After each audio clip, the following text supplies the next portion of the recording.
नमस्कार दोस्तों, स्वागत करता हूं आप सबका आप ही के यूट्यूब चैनल पे। आज हम बात करने वाले हैं कुछ चीज़ों की। सबसे पहले तो हम बात करने वाले हैं एसबीआई लाइफ का। जो रिज़ल्ट आया है, Q4 के नतीजे इसके आए हैं एसबीआई लाइफ के, और उन नतीजों के बारे में हम देखने वाले हैं। सबसे पहले तो कि क्या आया है। तो यहाँ पे जो मुझे लग रहा है, जो सबसे ज़्यादा अट्रैक्टिव चीज़ है वो ये है कि जो इनका नेट प्रॉफिट आया है इस पीरियड का, वो है 530.67 करोड़, जबकि प्रीवियसली ये 389 आया था। तो लगभग लगभग 16% इनका नेट प्रॉफिट इंक्रीज़ हुआ है। उसके अलावा इनकी जो नेट सेल्स हैं वो भी इंक्रीज़ हुई हैं, और वो काफ़ी ज़्यादा इंक्रीज़ हुई हैं। ठीक है, तो आप डिटेल अगर रिजल्ट वैसे चाहते हो इसका, तो आप मनी कंट्रोल की वेबसाइट पर जाके आप सारी चीज़ें देख सकते हो। बट रिजल्ट एज सच अगर एक बेसिक ओवरव्यू चाहते हो, तो रिज़ल्ट एज सच मुझे अच्छा लग रहा है। लेकिन क्या इसका मतलब क्या है? इसका मतलब क्या ये है कि एसबीआई लाइफ जो है वो आगे बढ़ने वाला है? मुझे ऐसा नहीं लगता। वो ऑलरेडी जो बढ़ा है ना आज, जो आज आपको दिख रहा है, जो 4% बढ़ा है एनएसई पे 3.77, और बीएसई पे लगभग 4% जो बढ़ा है मार्केट गिरने के बाद, वो शायद इसी वजह से है।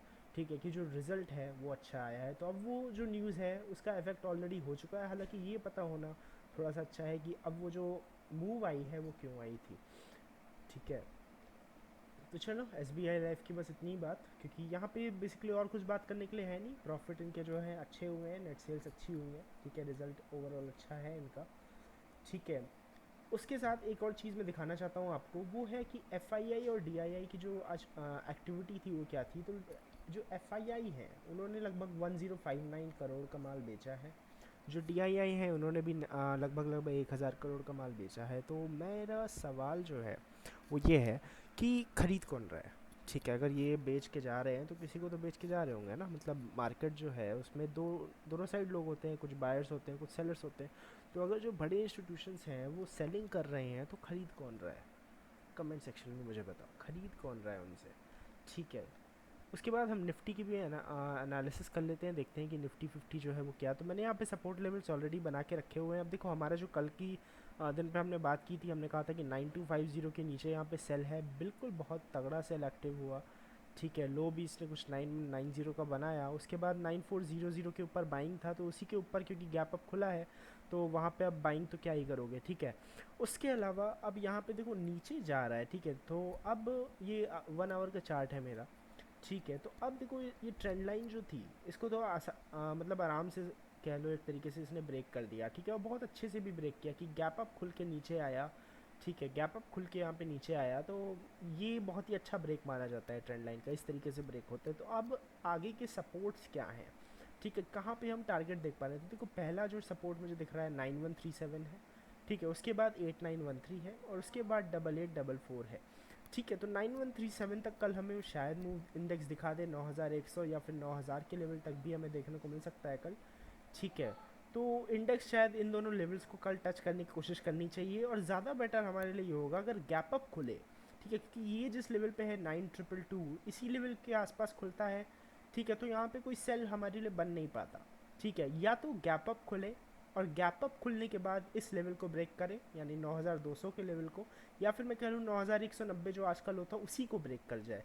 ठीक है, गैप अप खुलने के बाद अगर 9190 के नीचे इंडेक्स जाता है, तो मुझे लगता है पहला सेल तो वहीं से एक्टिव होना चाहिए इस टारगेट के लिए, यानी 9140 लगभग टारगेट के लिए पहला सेल एक्टिव होना चाहिए। और जो स्टॉप लॉस है वो आपने रखना पड़ेगा। वो कल के दिन ही बता पाऊँगा मैं। ठीक है, बेसिकली अभी डे हाई का ही जो स्टॉप लॉस है वो लगा लेना। मतलब अगर गैप अप खुलता है तो जो भी हाई है उस दिन का, ठीक है, जब भी आपका सेल एक्टिव हो रहा है उस टाइम पे जो भी हाई है उसी का स्टॉप लॉस आप लेके यहाँ तक सेल कर सकते हो। ठीक है, इसके भी नीचे अगर टूटता है तो इंडेक्स में एक बड़ी गिरावट आएगी, और वो गिरावट 9000 तक इंडेक्स को ले जाने की क्षमता रखती है। दूसरा कंडीशन ये है कि ये जो ब्रेकआउट है वो फॉल्स हो जाए। ठीक है, सॉरी, ब्रेकडाउन जो है वो फॉल्स हो जाए। ये भी तो हो सकता है ना, हमें दोनों साइड रहना है। ठीक है, हो सकता है कि ये जो ब्रेकडाउन है ये फॉल्स रहे। ठीक है, या गैप अप खुल जाए और ऊपर ही सस्टेन कर जाए, तो वहाँ पे बाइंग मैं नहीं करूँगा कब तक, जब तक ये वापस 9400 का जो लेवल है उसको ब्रेक ना कर जाए। ठीक है, तब तक मैं इसमें बुलिश नहीं हूँ। ठीक है, और 9320 के ऊपर अगर क्रॉस करता है तो वहाँ पे फिर हम सोचेंगे थोड़ा। ठीक है, 9320 के ऊपर हम सोचेंगे, लेकिन बाइंग हम करेंगे 9420 के ऊपर ही, या 9400 के ऊपर ही। ठीक है, वो चीज़ें आपको एकदम क्लियर होनी चाहिए। ठीक है, तो आज की वीडियो में बस इतना ही, बहुत ही छोटी वीडियो है। ठीक है, लेकिन आप लोगों का ही सुझाव होता है कि छोटी वीडियो बनाएं और ज़्यादा से ज़्यादा इन्फॉर्मेशन उस पर देने की कोशिश करें। तो यही था एस बी आई लाइफ का रिज़ल्ट। दौड़ के वहाँ पे बाई नहीं करना है, क्योंकि ऑलरेडी अगर नहीं समझ आ रहा कि मैंने आज जो बात बोली है एस बी आई लाइफ के बारे में क्या बोला है, तो जाके मेरी एक वीडियो को देखना। ठीक है, उसका कार्ड मैं अभी यहाँ पे आपके लिए अपर, जो आपकी स्क्रीन का जो अपर राइट सेक्शन है उसमें मैं डाल दे रहा हूँ कि न्यूज़ कैसे अफेक्ट करती है, क्या क्या इम्पैक्ट होता है न्यूज़ का। ठीक है, मार्केट के सेंटिमेंट्स पे और मार्केट के डायरेक्शन पे। ठीक है, तो चलो मिलते हैं नेक्स्ट वीडियो में, तब तक के लिए नमस्कार, जय हिंद।